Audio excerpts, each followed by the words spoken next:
Hey, it's Rosie, and I'm here with another revelation.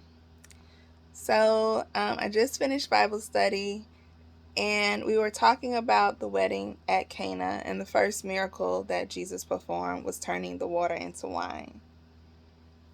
While we were discussing that, God gave me a revelation because it wasn't as if Jesus said, Lord, I pray that this is the best wine ever. It just was the best wine ever. I don't honestly think that he prayed for it to be the best. It just was because of who he is. And I say that to say, Jesus stayed at the feet of God. Jesus was always at the feet of God. He stayed in tune with him.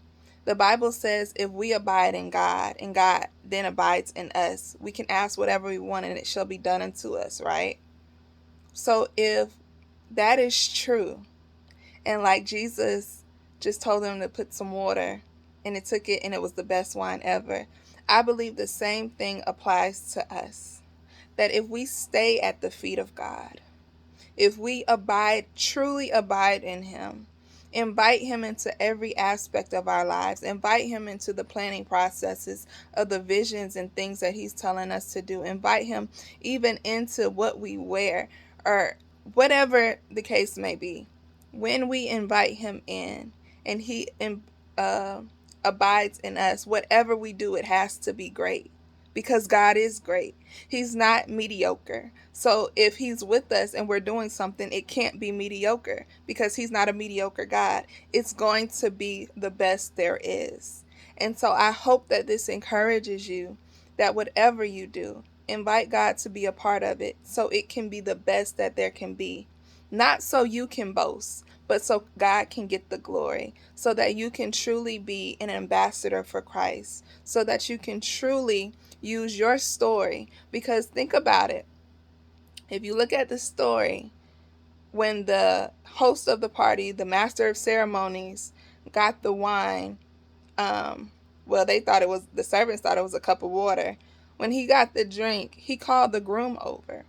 Jesus didn't say, hey, no, it wasn't even him, it was me. Jesus was humble. He didn't even want the credit for it. So whatever you do, if God tells you to do something and you do it, always give the credit back to God. And it doesn't matter if you don't receive the credit. The Bible tells us that the reward that God is going to give us is greater than anything man could. Okay, so don't let small things like getting an accolade or whatever. I'd rather get a reward from God than from man any day of the week. And I hope that is your heart too. So I hope this made sense. So this revelation, in summary, abide in God so God can abide in you, so that everything that you do will be great. Love y'all. Be blessed.